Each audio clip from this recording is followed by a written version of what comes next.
Bonsoir. Longtemps, je me suis couché de bonne heure, avec grand bonheur, pour retrouver un livre que j'avais laissé là la nuit dernière, qui m'attendait pour une lecture, une partie de page en l'air qui pouvait durer toute la nuit. Avec l'espoir du plaisir de la lecture, mais aussi avec la crainte du moment où le livre sera terminé. Avez-vous vécu comme moi ce moment douloureux de la fin de la lecture d'un livre? Se sentir tout à coup tout seul, abandonné, comme après le départ d'êtres chers ou après la fin des vacances de l'enfance. On aurait tant voulu que le livre continuât. Et si c'était impossible, avoir d'autres renseignements sur tous ces personnages. Apprendre maintenant quelque chose de leur vie. Occuper la nôtre à des choses qui ne fussent pas tout à fait étrangères à l'amour qu'ils nous avaient inspiré et dont l'objet nous faisait tout à coup défaut. Ne pas avoir aimé en vain, pour une heure, des êtres qui, demain, ne seraient plus qu'un nom sur une page oubliée dans un livre sans rapport avec la vie. Ne pas avoir aimé en vain. Marcel Proust, un texte délicieux intitulé « Sur la lecture ». Je vais vous lire ce soir des extraits d'un livre qui, lui, ne se termine jamais.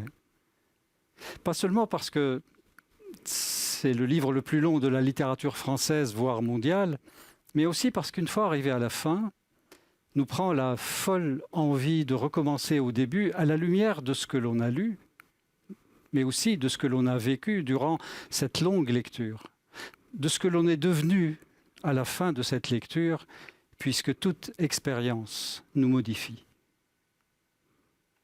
Longtemps, je me suis couché de bonne heure. Parfois, à peine ma bougie éteinte, mes yeux se fermaient si vite que je n'avais pas le temps de me dire « je m'endors ». Et une demi-heure après, la pensée qu'il était temps de chercher le sommeil m'éveillait. Je voulais poser le volume que je croyais avoir encore dans les mains et souffler ma lumière.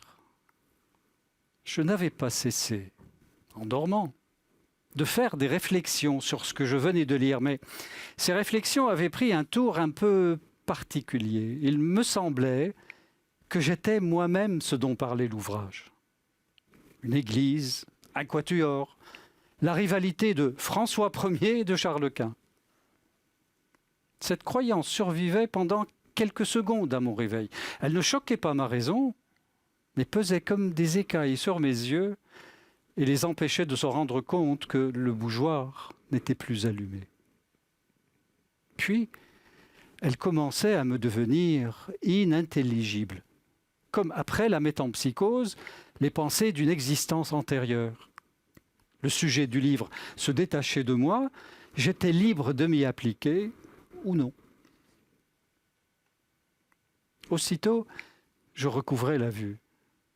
Et j'étais bien étonné de trouver autour de moi une obscurité douce et reposante pour les yeux, mais peut-être plus encore pour mon esprit, à qui elle apparaissait comme une chose sans cause, incompréhensible, comme une chose vraiment obscure.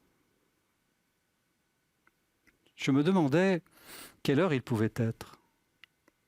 J'entendais les sifflements des trains qui, plus ou moins éloignés, comme le chant d'un oiseau dans une forêt, relevant les distances, me décrivaient l'étendue de la campagne déserte où le voyageur se hâte vers la station prochaine.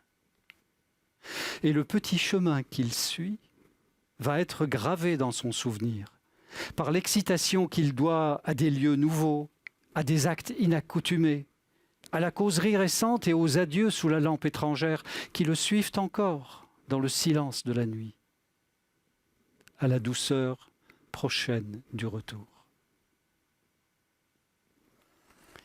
J'appuyais tendrement mes joues contre les belles joues de l'oreiller, qui, pleines et fraîches, sont comme les joues de notre enfance. Je frottais une allumette pour regarder ma montre. Bientôt minuit. C'est l'instant où le malade, qui a été obligé de partir en voyage et a dû coucher dans un hôtel inconnu, réveillé par une crise, se réjouit en apercevant sous la porte une raie de jour. Quel bonheur! C'est déjà le matin. Dans un instant, les domestiques seront levés, il pourra sonner, on viendra lui porter secours. L'espérance d'être soulagé lui donne du courage pour souffrir. Justement, il a cru entendre des pas. Les pas se rapprochent, puis s'éloignent, et l'arrêt de jour qui était sous sa porte a disparu. C'est minuit, on vient d'éteindre le gaz. Le dernier domestique est parti, et il faudra rester toute la nuit à souffrir sans remède. Je me rendormais, et parfois je n'avais plus que de courts réveils d'un instant.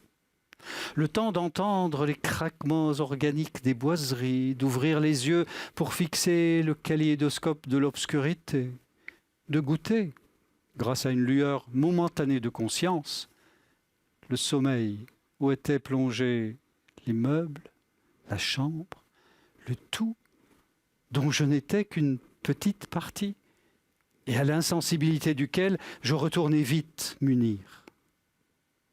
Ou bien, en dormant, j'avais rejoint sans effort un âge à jamais révolu de ma vie primitive, retrouvé telle de mes terreurs enfantines, comme celle que mon grand-oncle me tira par mes boucles, et qu'avait dissipé le jour, date pour moi d'une ère nouvelle, où on les avait coupées.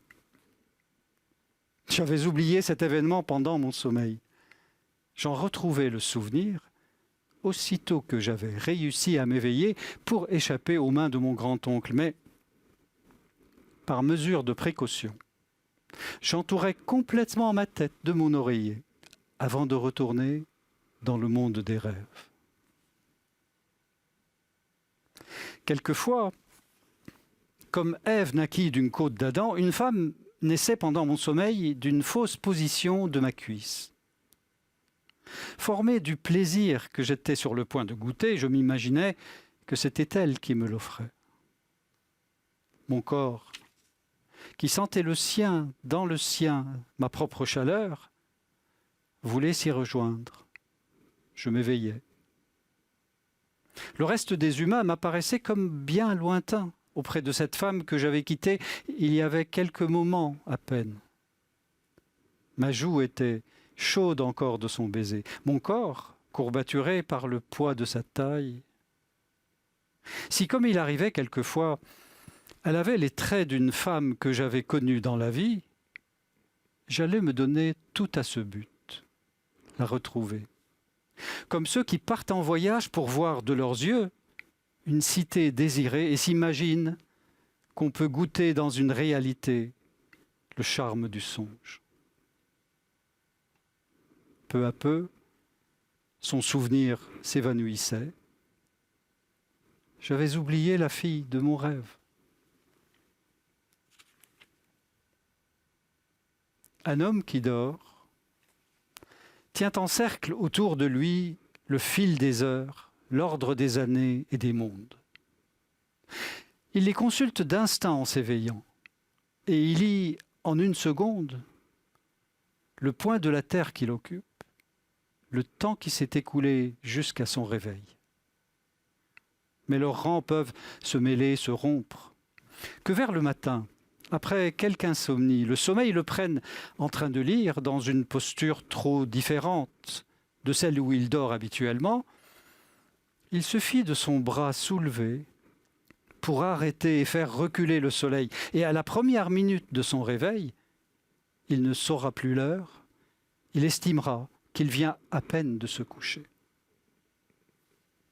Que s'il s'assoupit dans une position encore plus déplacée et divergente, par exemple, après dîner assis dans un fauteuil, alors le bouleversement sera complet dans les mondes désorbités.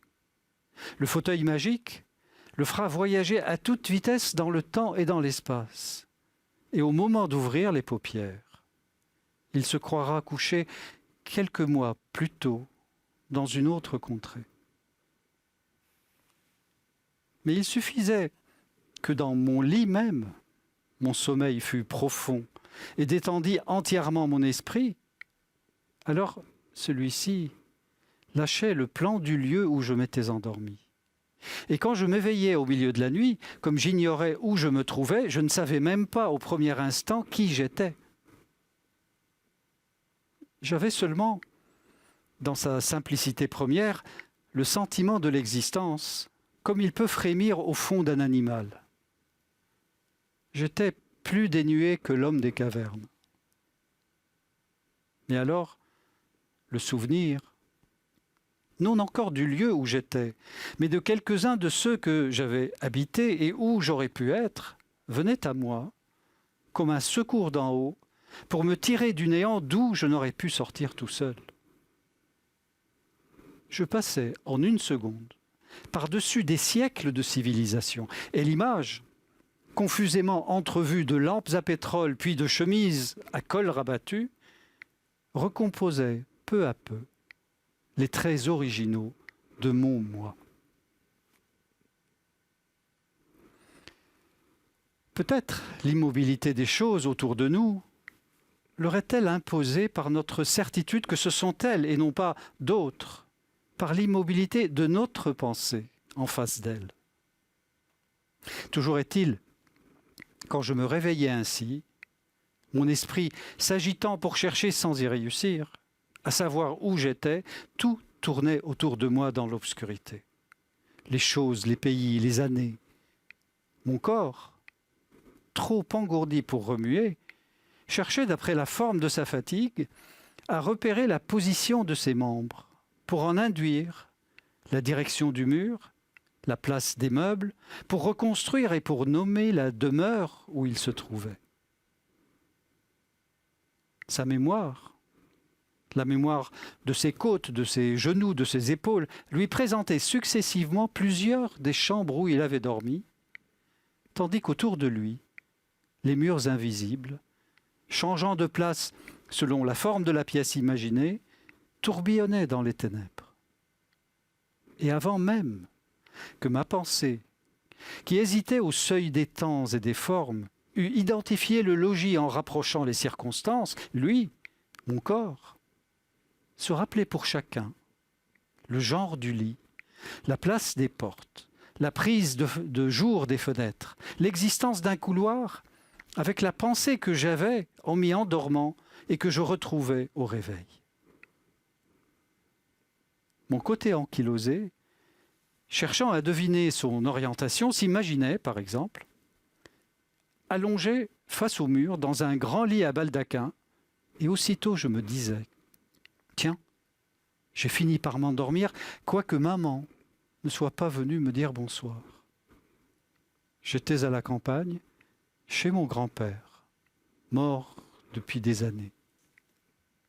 Et mon corps, le côté sur lequel je reposais, gardien fidèle d'un passé que mon esprit n'aurait jamais dû oublier, me rappelait la flamme de la veilleuse de verre de Bohême en forme d'urne, suspendue au plafond par des chaînettes, la cheminée en marbre de Sienne dans ma chambre à coucher de Combray, chez mes grands-parents, en des jours lointains qu'en ce moment je me figurais actuels, sans me les représenter exactement, et que je reverrai mieux tout à l'heure, quand je serai tout à fait éveillé.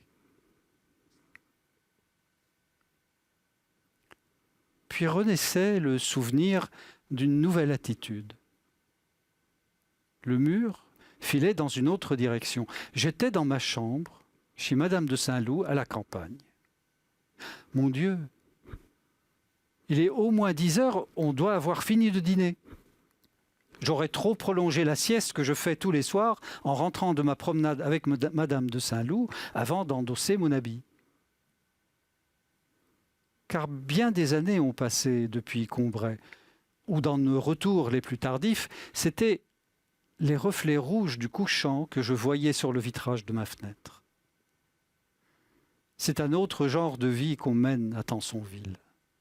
Chez Madame de Saint-Loup, un autre genre de plaisir que je trouve à ne sortir qu'à la nuit, à suivre au clair de lune ces chemins où je jouais jadis au soleil. Et la chambre,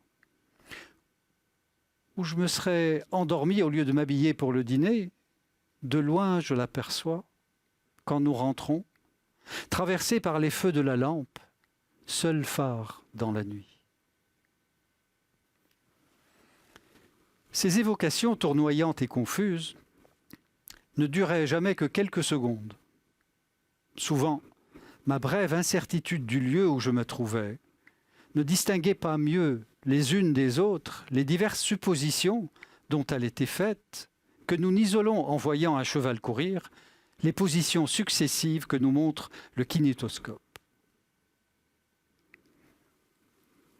Mais j'avais revu tantôt l'une, tantôt l'autre des chambres que j'avais habitées dans ma vie, et je finissais par me les rappeler toutes dans les longues rêveries qui suivaient mon réveil. Chambre d'hiver, où quand on est couché, on se blottit, la tête dans un nid qu'on se tresse avec les choses les plus disparates. Un coin de l'oreiller, le haut des couvertures, un bout de châle, le bord du lit et un numéro des débats roses, qu'on finit par cimenter ensemble, selon la technique des oiseaux, en s'y appuyant indéfiniment. Ou par un temps glacial, le plaisir qu'on goûte est de se sentir séparé du dehors, comme l'hirondelle de mer qui a son nid au fond d'un souterrain dans la chaleur de la terre. Et où le feu, étant entretenu toute la nuit dans la cheminée, on dort dans un grand manteau d'air chaud et fumeux, traversé des lueurs des tisons qui se rallument, sorte d'impalpables alcôves, de chaudes cavernes, creusées au sein de la chambre même, zone ardente et mobile en ses contours thermiques, aérée de souffles qui nous rafraîchissent la figure et viennent des angles, des parties voisines de la fenêtre, ou éloignées du foyer et qui se sont refroidies. Chambre d'été, où l'on aime être uni à la nuit tiède, où le clair de lune, appuyé aux volets entr'ouverts, jette jusqu'au pied du lit son échelle enchantée, où on dort, presque en plein air, comme la mésange balancée par la brise à la pointe d'un rayon. Parfois, la chambre lui saisit, si gaie, que le premier soir, je n'y avais pas été trop malheureux, et où les colonnettes qui soutiennent légèrement le plafond s'écartaient avec tant de grâce pour montrer et réserver la place du lit. Parfois, au contraire, celle petite et si élevée de plafond, creusée en forme de pyramide dans la hauteur de 2 étages et partiellement revêtue d'acajou, où dès la première seconde, j'avais été intoxiqué moralement par l'odeur inconnue du vétiver, convaincu de l'hostilité des rideaux violets et de l'insolente indifférence de la pendule qui jacassait tout haut comme si je n'eusse pas été là. Où une étrange et impitoyable glace à pied, quadrangulaire, barrant obliquement un des angles de la pièce, se creusait à vif dans la douce plénitude de mon champ visuel accoutumé, un emplacement qui n'y était pas prévu.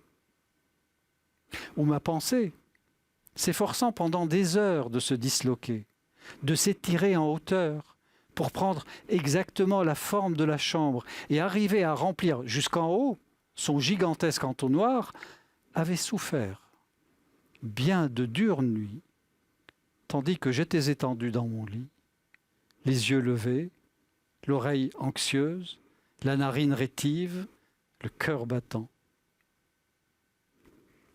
Jusqu'à ce que l'habitude eût changé la couleur des rideaux, fait taire la pendule, enseigné la pitié à la glace oblique et cruelle, dissimulé, sinon chassé complètement, l'odeur du vétiver et notablement diminué la hauteur apparente du plafond. L'habitude, aménageuse habile, mais bien lente, et qui commence par laisser souffrir notre esprit pendant des semaines dans une installation provisoire. Mais que malgré tout, il est bien heureux de trouver, car sans l'habitude, et réduit à ses seuls moyens, il serait impuissant à nous rendre un logis habitable. Certes, J'étais bien éveillé maintenant. Mon corps avait viré une dernière fois, et le bon ange de la certitude avait tout arrêté autour de moi, m'avait couché sous mes couvertures, dans ma chambre, et avait mis approximativement à leur place dans l'obscurité ma commode, mon bureau, ma cheminée, la fenêtre sur la rue et les 2 portes. Mais j'avais beau savoir que je n'étais pas dans les demeures dont l'ignorance du réveil m'avait en un instant, sinon présenté l'image distincte, du moins fait croire la présence possible, le branle était donné à ma mémoire. Généralement, je ne cherchais pas à me rendormir tout de suite. Je passais la plus grande partie de la nuit à me rappeler notre vie d'autrefois à Combray, chez ma grand-tante, à Balbec, à Paris, à Doncières, à Venise, ailleurs encore, à me rappeler les lieux, les personnes que j'y avais connues, ce que j'avais vu d'elles, ce qu'on m'en avait raconté.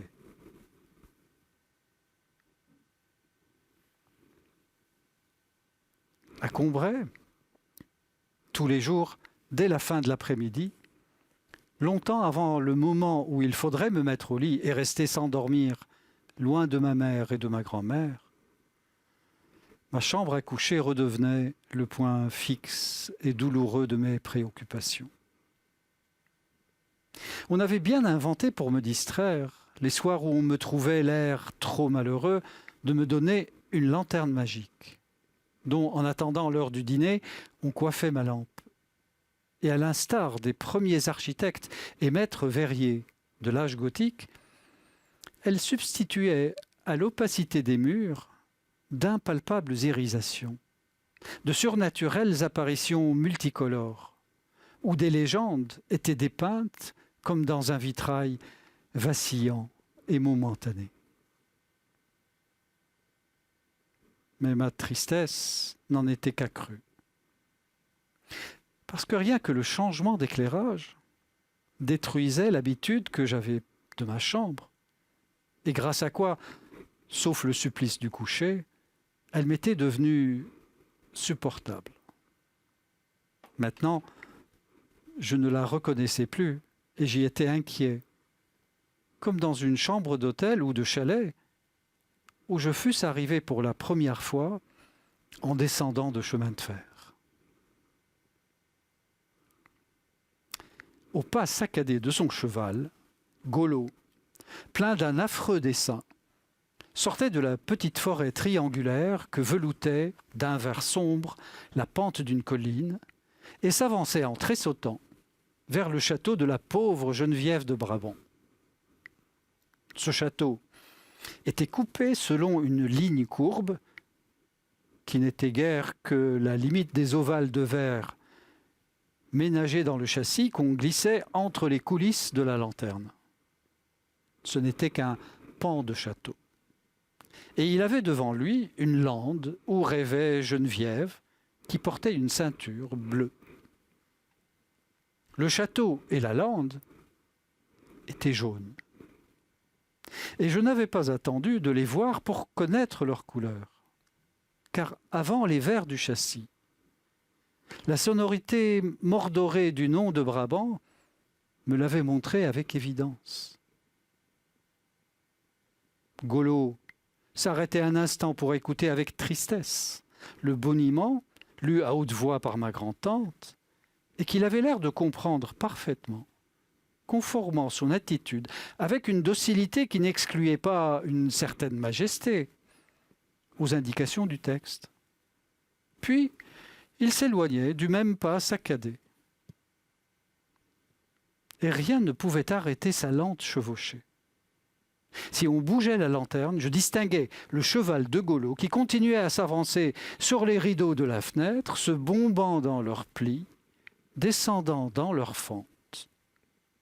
Le corps de Golo lui-même, d'une essence aussi surnaturelle que celui de sa monture, s'arrangeait de tout obstacle matériel, de tout objet gênant qu'il rencontrait, en le prenant comme ossature et en le rendant intérieur, fût-ce le bouton de la porte, sur lequel s'adaptait aussitôt et surnageait invinciblement sa robe rouge ou sa figure pâle, toujours aussi noble et aussi mélancolique, mais qui ne laissait paraître aucun trouble de cette transvertébration.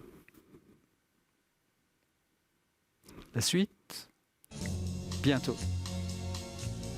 Faites de beaux rêves.